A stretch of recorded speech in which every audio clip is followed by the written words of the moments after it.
அஞ்சு முகம் தோன்றின் நாலு முகம் தோன்றும் வெஞ்சமரில் அஞ்சேல் என வேல் தோன்றும் நெஞ்சில் ஒரு கால் நினைக்கின் இரு கால் தோன்றும் முருகா என்று ஓதுவார் முன். ஓம் சாய்ராம் நற்பவி ஆறுமுகம் அருளிடும் அனுதனும் ஏறுமுகம். நான் மாரியம்மா சரவணன். எல்லாரும் எப்படி இருக்கீங்க? எல்லாரும் பரிபூர்ண சந்தோஷத்தோட இருக்கணும் அப்படின்னு சொல்லி நானும் வேண்டிக்கிறேன். நாங்களும் ரொம்பவே நல்லா இருக்கோங்க. இன்றைய வீடியோ பதிவில் பங்குனி உத்திரம் 21 நாட்கள் விரதம் இருப்பது எப்படி அப்படின்னு இந்த பதிவில் நீங்கள் பார்க்க போறீங்க. இந்த பங்குனி உத்திரத்தோட சிறப்புகள் என்ன? திருமண வரம் நல்லபடியாக கைகூடும், குழந்தை வாக்கியம் கிடைக்கும், அரசாங்க வேலை நல்ல வேலையாக உங்களுக்கு கிடைக்கணும் அப்படின்னாலும் இந்த பங்குனி உத்திரத்தினால நம்ம விரதம் இருந்து வழிபாடு செய்யும்போது கூடுதல் பலனா கை மேலே நமக்கு கிடைக்குங்க. இதோட சேர்த்து நீங்கள் சர்க்கரை விரதமாக இருக்க போறீங்க. முருகப்பெருமானுக்காக வேண்டி 21 நாட்கள் சர்க்கரை விரதம் எப்படி இருக்க போகிறோம் அப்படின்றதையும் இந்த பதிவில் உங்களுக்காக சொல்லியிருக்கேன். அதனால வீடியோ பதிவு ரொம்ப பயனுள்ளதாக இருக்கும். வீடியோ பதிவை ஸ்கிப் பண்ணாமல் பாருங்கள். வீடியோவை முழுமையாக பார்த்துட்டு உங்களுக்கு பிடிச்சிருக்கு அப்படின்னா லைக் பண்ணி தெரிஞ்சவங்களுக்கு ஷேர் பண்ணுங்கள். சரி, இப்போ வாங்க நம்ம வீடியோக்குள்ளே போயிடலாம். பதிவுக்குள்ளே போகிறதுக்கு முன்னாடி உங்களிடம் ஒரு கேள்வி கேட்க போகிறேன். கரெக்டாக யாரெல்லாம் கமெண்ட் பாக்ஸில் டைப் பண்ணுறீங்க அப்படின்னு நான் பார்க்குறேன். என்ன அப்படின்னா, வேல்மாறல் பூஜை இப்போ வருகின்ற இந்த மாதத்தில் தான் நம்ம செய்ய போகிறோம். எந்த திருத்தலத்தில் வேல்மாறல் பூஜை செய்ய போகிறோம், என்னைக்கு, அதாவது அந்த நாள் என்னைக்கு அப்படின்றத நீங்கள் யாரெல்லாம் கரெக்டாக சொல்கிறீங்க நான் பார்க்குறேன். நீங்கள் கரெக்டாக கமெண்ட் பண்ணுங்கள், பார்க்கலாம் யாரெல்லாம் சரியாக சொல்கிறீங்க அப்படின்னு நான் பார்க்குறேன். அதோட இன்னும் ஒரு விஷயமும் உங்ககிட்ட பகிர்ந்துக்கணுங்க. அதாவது இப்போ ஒரு வீடியோ பதிவு பார்க்குறீங்க, பார்த்தது உங்களுக்கு பிடிச்சிருக்கு இல்லைன்றதை நீங்கள் அந்த பதிவு எப்படி இருக்குன்றதை பொறுத்து நீங்கள் கமெண்ட் பண்ணுறீங்க. ஒரு சிலர் ஓம் முருகா, வெற்றிவேல் முருகனுக்கு அரோகரா, வேலுண்டு வினையில்லை, இந்த மாதிரி நீங்கள் கமெண்ட் பண்ணுறீங்க. எதனால் இந்த மாதிரி மந்திரங்கள் கமெண்ட் பண்ணுறீங்க? என்னன்னா, பதிவில் முருகன் நிகழ்த்தி அற்புதங்களை கேட்கும்போது இதே போன்ற அற்புதம் என்னுடைய வாழ்க்கையிலும் நடக்கணும் அப்படின்னு நினச்சிக்கிட்டு உங்களுடைய வேண்டுதலை மனசில் வச்சுக்கிட்டு தானே நீங்கள் ஒரு மந்திரத்தை டைப் பண்ணுறீங்க இல்லையா? அதை இனிமேல் நீங்கள் தொடர்ந்து செய்ய போகிறீங்க.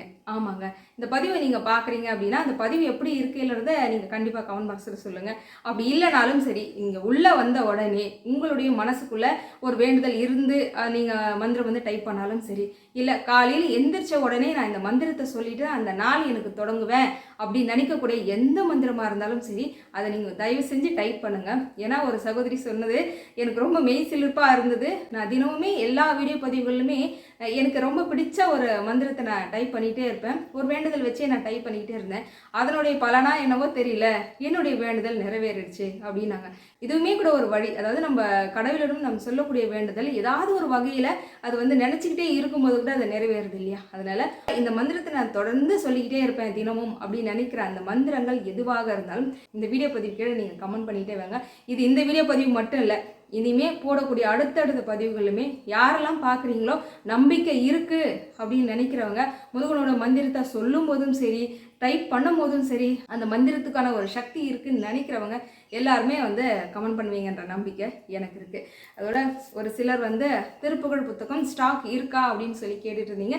நிச்சயமாக இருக்குங்க. அதனால் தேவைப்படுறவங்க நான் கீழே நம்பர் கொடுக்குறேன். இந்த நம்பருக்கு வாட்ஸ்அப் நம்பர் நீங்கள் தொடர்பு கொண்டு புத்தகம் வாங்கிக்கலாம். இதில் 108 திருப்புகள் சீர்பிரிக்கப்பட்டது ரொம்ப அவசியமான திருப்புகள் இருக்குன்றதுனால நீங்கள் தாராளமாக இந்த புத்தகம் வாங்கி படிக்கலாம். வாங்கி படிச்சுட்டு நிறைய பேர் சொல்லக்கூடிய ஒரே விஷயம், ரொம்ப அருமையாக இருக்குது, அடுத்தடுத்து நம்ம திருப்புகளில் படிச்சுட்டே இருக்கலாம் அப்படின்னு. ஒரு திருப்புகள் படிக்க முடியுமான்னு நினச்சவங்களாம் கிட்டத்தட்ட ஒரு 10-20 திருப்புகள் சரளமாக படிக்கிற அளவுக்கு ரொம்ப ஏதுவாக இருக்கும். இது வரைக்கும் நீங்கள் இந்த புத்தகம் வாங்காமல் இருக்கீங்கன்னா வாங்கிக்கோங்கன்றதையும் அன்போடு தெரிவிச்சுக்கிறேன். சரி, இதுவே ரொம்ப நேரம் ஆயிடுச்சு. நம்ம அடுத்தது பங்குனி உத்திரத்துக்கு உண்டான விரத முறைகள் என்னன்னு பார்த்துருவோமா? பங்குனி உத்திரத்துடைய சிறப்புகளை முதல்ல தெரிஞ்சுப்போம். தமிழ் மாதங்களை கடைசியாக வரக்கூடிய பங்குனி மாதத்தில் நட்சத்திரங்களே கடைசியாக வரக்கூடிய உத்திர நட்சத்திரம் இணையக்கூடிய ஒரு நாள் தான் பங்குனி உத்திரமா எல்லா திருக்கோவில்களையும் வழிபாட்டு முறை நடந்துகிட்டு இருக்குங்க. உத்திர நட்சத்திரத்துடைய சிறப்பு என்ன தெரியுமா? அதாவது உத்திர நட்சத்திரத்துடைய அதிபதியாக விளங்கக்கூடியவர் சூரிய பகவான். அதாவது சொந்த வேலை, நிரந்தரமான வேலை, அரசாங்க வேலை வேணும்னு நினைக்கிறவங்க நம்ம சூரிய பகவானை வழிபாடு செய்யறது, அதுவும் இந்த உத்திர நட்சத்திரத்தன்று வழிபாடு செய்யறது கூடுதல் பலனை உங்களுக்கு தரும். சரி, நம்ம அடுத்தடுத்து என்னன்னு பார்ப்போம். பங்குனி உத்திரம் என்றாலே எல்லாரும் ஓரளவுக்கு தெரிஞ்சு வச்சிருக்கிறோம். என்ன அப்படின்னா, தெய்வங்களுக்கும் தேவர்களுக்கும் திருமணமான ஒரு நாள் தான் பங்குனி உத்திரம். அதாவது பார்வதி பரமேஸ்வரனுக்கு திருமணமான நாள், ராமர் சீதா தேவிக்கு திருமணமான நாள், மதுரை மீனாட்சி சொக்கநாதருக்கு திருமணமான நாள், திருப்பரங்குன்றத்துல முருகப்பெருமானுக்கும் தேவயானி அம்மாவுக்கும் திருமணமான நாள் அப்படின்னு சொல்லிக்கிட்டே போகலாம். இத்தனை தெய்வங்களுக்கு திருமணமான இந்த நாள்ல நாம தெய்வங்களை வழிபாடு செய்யும் போது திருமண வரம் எனக்கு அமையவே இல்லை, அதாவது திருமண தடைகள் இருக்கு, ரொம்ப நாளா வரன் பார்த்துக்கிட்டு இருக்கோம், என் மகனுக்கு நல்ல வரன் அமையல, பொண்ணுக்கு நல்ல வரன் அமையல அப்படின்னு சொல்லி எவ்வளோ பேர் கவலைப்படுறீங்க அப்படின்னா இந்த நாளை தவற விடாதீங்க. இந்த சிறப்பான நாளில் நம்ம விரதம் இருந்து வழிபாடு செய்தோம் அப்படின்னா கண்டிப்பாக மனம் போல மாங்கல்யம் வந்து அமையும். அவ்வளோ சிறப்பு மிக்க நாள் தான் இந்த பங்குனி உத்திர திருநாள். அதோட இன்னும் ஒரு சிறப்பு என்னன்னா, மகாலட்சுமி தாயார் பிறந்த நட்சத்திரம் உத்திர நட்சத்திரங்க. அதாவது பார்க்கடல்ல அம்மா தோன்றிய நாளும் இந்த பங்குனி உத்திர திருநாள். இந்த நாளில் தான் மகாவிஷ்ணுவிடம் வந்து அம்மா சேர்ந்த நாள் அப்படின்னு சொல்லுவாங்க. ஹரிஹர சுதன் ஐயப்பன் பிறந்த நாளும் இந்த நாள் தான். அதனால குழந்தை வரம் கேட்டு இந்த நாளில் நம்ம விரதம் இருந்து வழிபாடு செய்தோம் அப்படின்னா அதுவுமே கை மேல பலன் தரக்கூடிய ஒரு அற்புதமான திருநாள் தான் இந்த பங்குனி உத்திர திருநாள். இப்போ பங்குனி உத்திர சிறப்புகள் எல்லாமே தெரிஞ்சுக்கிட்டோம். சரி, இப்போ அடுத்ததா 21 நாட்கள் விரதம் என்னைக்கு நம்ம ஆரம்பிக்கணும், என்னைக்கு நம்ம முடிக்கணும், என்னைக்கு பங்குனி உத்திர திருநாள் வந்து வருது அப்படின்றதெல்லாம் பார்த்துருவோம். இதுல வந்து நான் உங்களுக்கு 48 நாட்கள் விரதம் முறை சொல்லலை. ஏன்னா அது ஆரம்பிக்கிறதா இருந்தால் இன்னுமே முன்கூட்டியே நம்ம ஆரம்பிச்சிருக்கணும். உங்களுக்கு வெறும் 21 நாட்கள் மட்டும்தான் சொல்றேன். ஏன்னா வீட்டில் என்னது அடுத்தது இன்னொரு 48 நாட்கள் விரதமா அப்படின்னு ஒரு சிலர் வந்து கேட்க ஆரம்பிச்சிடறாங்க. இப்போதான் வந்து தைப்பூசம் போச்சு, சஷ்டி போச்சு, அடுத்தது பங்குனி உத்திரமா அப்படின்னு ஒரு சிலர் அப்படின்னு கேட்பாங்க இல்லையா. அதனால நம்ம வெறும் 21 நாட்கள் விரதம் இருந்து நம்ம வந்து முருகப்பெருமான வழிபாடு செய்ய போறோம். இதுல நீங்க ஒரு நாள் விரதமும் தாராளமா இருக்கலாம். கொஞ்சம் நெருக்கத்துல அந்த ஒரு நாள் விரதம் அன்று நாம எப்படி வழிபாடு செய்யணுன்றதை நான் தனி வீடியோ பதிவா கொடுக்குறேன். சரி, இப்போ இந்த 21 நாட்கள் விரதம் எப்படி இருக்க போறோம்னு பார்க்க போறோம். என்னைக்கு நம்ம தொடங்கணும், என்னைக்கு நம்ம முடிக்கணும் அப்படின்றத பார்த்துருவோமா. வருகின்ற 1/4/2026 புதன்கிழமை அன்றைக்கி தான் பங்குனி உத்திரம்ங்க. அதே சமயம் அன்று பௌர்ணமி திதியும் உத்திர நட்சத்திரமும் அன்று முழுவதுமே இருக்குன்றதுனால நமக்கு வந்து இந்த 2 பட்டு வருது அப்படின்லாம் இல்லாமல் அன்று ஒரு நாள் முழுக்க அந்த ஒரு நாள் விரதம் இருந்து நீங்கள் வழிபாட்டு முறையை செய்யலாம். சரி, இப்போ 21 நாட்கள் விரத முறை இருக்கணும் அப்படின்னா நம்ம என்னைக்கு விரதம் ஆரம்பிக்கணும் அப்படின்னா 12/3/2026 வியாழக்கிழமை அன்னைக்கு நம்ம ஆரம்பிக்கணும். ஒரு சிலர் 11 நாட்கள் விரதம் இருக்கலாமா அப்படின்னு கேட்டிங்கன்னா நீங்கள் வந்து 22ஆம் தேதி ஞாயிற்றுக்கிழமையிலேருந்து நீங்கள் வந்து இருக்கிறது கரெக்டாக நமக்கு ஏப்ரல் 1ஆம் தேதியோட உங்களுக்கு 11 நாட்கள் விரதம் வர முடியும். யார் யார் எப்படி எத்தனை நாட்களில் நீங்கள் விரதம் இருக்கணும் அப்படின்றத வந்து முடிவு பண்ணிக்கோங்க. அதாவது வருகின்ற வியாழக்கிழமை 12ஆம் தேதி தான் நம்ம 21 நாட்கள் விரதம் இருக்கணும் அப்படின்னு ஆரம்பித்தா நம்ம 12ஆவது நாள் தான் ஆரம்பிக்கணும். இப்போ ஒரு சிலருக்கு இதை மாலை போட்டுக்கலாமா, காப்பு கட்டிக்கலாமான்னு கேட்குறீங்க அப்படின்னா தாராளமாக செய்யலாம். ஒரு சிலருக்கு வந்து இதுக்கெல்லாம் எனக்கு வாய்ப்பே கிடையாது, 21 நாட்கள் விரதம் இருக்கணும்னு நினைக்கிறேன், எப்படி இருக்கணும் அப்படின்னா கண்டிப்பாக அசைவத்தை தவிர்த்துடணும். இதை தாண்டி நீங்கள் ஒரு வேளை வந்து விரதம் இருக்கணும் அப்படின்னு நினைக்கிறதுலாம் வந்து உங்களுடைய விருப்பம் தான். ஏன்னா எல்லாருக்கும் அது சாத்தியப்படும்னு சொல்ல முடியாது. நீங்கள் என்ன பொறுத்த வரைக்கும் அசைவத்தை தவிர்த்துடுங்க. முழு நேரமும் முருகனை நினைச்சு 2 வேளை நீங்கள் வழிபாடு செய்தாலே போதுமானது அப்படின்னு நான் சொல்வேன். ஏன்னா பங்குனி உத்திரத்தன்று வேணா நம்ம ஒரு நாள் முழுக்க நம்ம வந்து வெறும் நீர் விரதம் மட்டுமே எடுத்துக்கிட்டு நம்ம விரதம் வந்து இருந்து நம்ம பூஜை முறைகளை முடிச்சுக்கலாங்க. இப்போ அதே சமயம் வந்து மாலை போட்டுக்கிட்டா எப்படி இருப்போம், காப்பு கட்டிக்கிட்டா எப்படி இருப்போம், 2 வேளையுமே குளிப்பாங்க.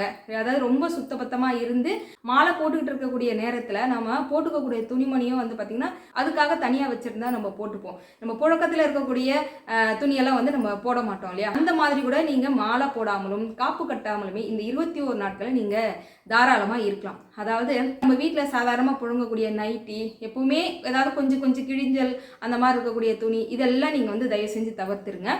அதாவது ஏதாவது ஒரு கோவிலுக்கு போகிறதுக்கு அப்படின்னு சிறப்பாக நம்ம ஒரு சில புடவைகள் எல்லாம் தேர்ந்தெடுத்து வச்சுருப்போம்.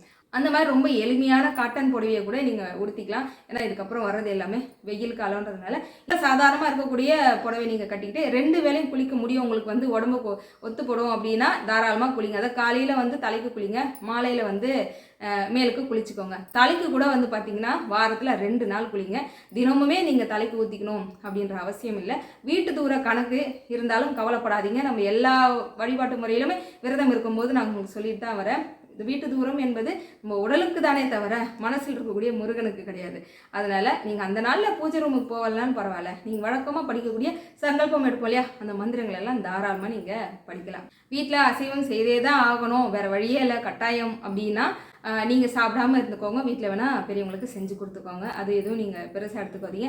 ஆனால் முடிஞ்ச வரையும் கிட்ட நெருக்கத்தில் வந்து பார்த்தீங்கன்னா ஒரு 6 அல்லது 5 நாட்கள் வந்து வீட்டில் வந்து அசைவம் இல்லாமல் வந்து இருக்கிறது ரொம்ப நல்லது. அது மட்டும் கொஞ்சம் பார்த்துக்கோங்க. சரியா? சரி, இப்போ விரதமெல்லாம் எப்படி இருக்கணும் என்னெல்லாம் பார்த்துரும். இல்லை, ரொம்ப முக்கியமானது என்ன அப்படின்னா சர்க்கரை விரதம் இருக்கிறத பற்றி நான் சொல்லியிருந்தேன். அதாவது 21 நாட்களும் இனிப்பை வந்து தவிர்த்துடணும். அது எப்படிங்க இருக்கிறது, அது என்ன பலன் தரும் அப்படின்னா உண்மையாக நாம் வந்து நம்மளை உடலை வருத்திக்கிட்டு நமக்கு பிடிச்ச ஒரு உணவை வந்து தவிர்த்துட்டு இந்த 21 நாட்களும் இருக்க போகிறோம். ஏன்னா இப்போ நீங்கள் ஒரு சிலர் வந்து மாலை போட்டுக்க முடியல, காப்பு கட்டிக்க முடியலன்னு சொல்லி வருத்தப்படுறீங்க. அதனால உங்களுக்கு ரொம்ப பிடிச்ச ஒரு உணவு பொருளை நீங்கள் தவிர்த்துட்டு கூட இந்த 21 நாட்கள் விரத முறையே இருக்கலாம். அதில் தான் இனிப்பை வந்து தவிர்த்துருங்க. இந்த 21 நாட்கள் நீங்கள் வந்து இனிப்பை தவிர்க்கணும் அப்படின்னா டீ குடிப்பேன், காஃபி குடிப்பேன், சக்கரை போட்டு குடிப்பீங்களே, அது எல்லாத்தையும் நீங்கள் வந்து தவிர்த்துடணும். இனிப்பான விஷயம் எதுவாக இருந்தாலும் சாப்பிடக்கூடாது. ஸ்வீட்டு, சக்கரை பொங்கல், கேசரி எல்லாமே இதில் அடங்கும். இனிப்பாக எதுவுமே நீங்கள் சாப்பிடாம இந்த 21 நாட்கள் விரதம் உங்களை நீங்கள் வருத்திக்கிட்டோ, முருகப்பெருமானுக்காக நான் எதுவுமே பண்ணுறதில்லை, ஐயன் எவ்வளவோ செய்கிறாரு, நான் இந்த 21 நாட்கள் சக்கரை விரதம் இருந்து எடுத்து செய்ய போகிறேன், உங்கள் வேண்டுதல் என்னவோ தாராளமாக வைங்க, வச்சாலும் சரி உங்களுக்கு என்ன தேவைறது அவர் செய்ய போகிறாரு. எல்லாருக்குமே வந்து இந்த விரதம் இருந்து வழிபாடு செய்த அதுக்கான பலன் வந்து கூடுதலாக வந்து முருகன் கொடுத்துக்கிட்டு இருக்காருல்ல, அளவே இல்லாத மாதிரி கேட்க கொடுத்துக்கிட்டு இருக்காரு. குறிப்பாக ஒரு தகவலுங்க, உடம்பு பிரச்சனை, அதாவது லோ சுகர் இருக்கிறவங்க, டைமுக்கு சாப்பிடல, இல்லைன்னா எனக்கு ஒரு மாதிரி படப்படன்னு ஆகிடும், இந்த மாதிரி உடம்பு சம்மந்தமான பிரச்சனைகள் இருக்கிறவங்க இந்த மாதிரி விரதத்தை வந்து தவிர்க்கிறது ரொம்ப நல்லதுங்க. நம்மளால் முடிஞ்ச ஒரு 21 நாட்கள் இனிப்பு சேர்த்துக்காம நம்மளால் இருக்க முடியாதா என்ன? நீங்கள் வேணால் பாருங்கள், இந்த 21 நாட்கள் முடித்து பங்குனி உத்திரது அன்னைக்கு இனிப்பாக வந்து உங்கள் கையில் கொடுத்து நீங்கள் முதல்ல சாப்பிடக்கூடிய ஒரு உணவுப் பொருள் என்னவான்னா அது இனிப்பாக தான் இருக்கும். அது முருகன் உங்களுக்கு கொடுத்ததாக தான் இருக்கும். அதனால நீங்கள் வந்து ரொம்ப சிறப்பான முறையில் இந்த 21 நாட்கள் இனிப்பு, அதாவது சர்க்கரையை வந்து தவிர்த்துட்டு இந்த விரத முறையை இருங்க. உங்களுக்கான கோரிக்கையும் நிச்சயமாக வந்து முருகப்பெருமான் நிறைவேற்றி வைப்பார். அதில் எந்த விதமான சந்தேகமும் உங்களுக்கு வேண்டாம். சரிங்களா? சரி, இப்போ அடுத்ததா மந்திரங்கள் என்ன அப்படின்னா, கண்டிப்பாக ஓம் சரவண பவ அப்படின்றத 108 முறை மந்திரம் வந்து சொன்னாலும் சரி, எழுதினாலும் சரி, சஷ்டி கவசம் கண்டிப்பாக படிங்க. அதோட வேல்மாறல் கண்டிப்பாக படிக்கணும். வேல்மாறல் முடிச்ச கையோட திருப்புகழ், நீங்கள் இப்போ ஏதாவது ஒரு வேண்டுதல், குழந்தை பாக்கியம் கிடைக்கிறதுக்கான திருப்புகழ் இருக்கு இல்லையா, அந்த திருப்புகழ் படிங்க.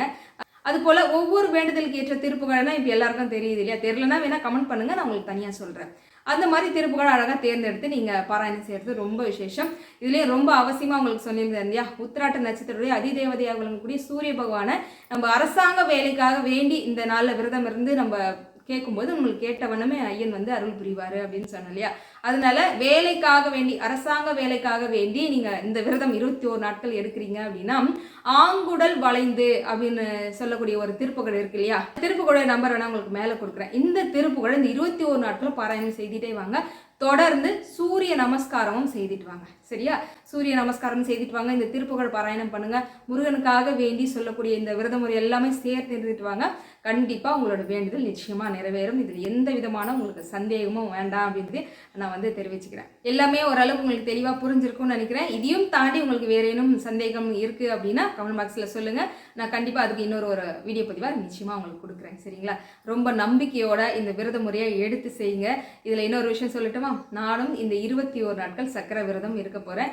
ஐயன் முருகப்பெருமானை நினச்சி நல்லபடியாக சிறப்பாக அந்த பங்குனி உத்திர திருநாளில் முருகனுடைய அருள் வந்து மடி நிறைய வாங்கிறதுக்காக நான் இந்த விரத முறையை இருக்க போகிறேன். இந்த பங்குனி உத்திர திருநாளில் முருகப்பெருமான் வந்து என்ன பரிசு கொடுக்க போகிறாரு, அவரோட அருளை நான் எந்த அளவுக்கு வாங்க போகிறேன் அப்படின்னு தெரியல. ரொம்ப ஆர்வத்தோடு இந்த விரத முறையை இருந்து நல்லபடியாக என்னோட சேர்ந்து நீங்கள் எல்லாருமே இந்த விரத முறை இருங்க. சிறப்பாக இந்த பங்குனி உத்திர திருநாளை வந்து நம்ம முடித்து முருகனோட அருள் வந்து மடி நிறைய வாங்கணும். சரியா? யாரெல்லாம் இந்த விரத முறை இருக்க போகிறீங்க அப்படின்னு கண்டிப்பாக கமெண்ட் பாக்ஸில் சொல்லுங்கள். எல்லாமே சிறப்பாக நல்லபடியாகவே நடக்கும். வெற்றிவேல் முருகனுக்கு அரோகரா. சத்தியமாவது சரவணபவே. ஓம் சாய்ராம்.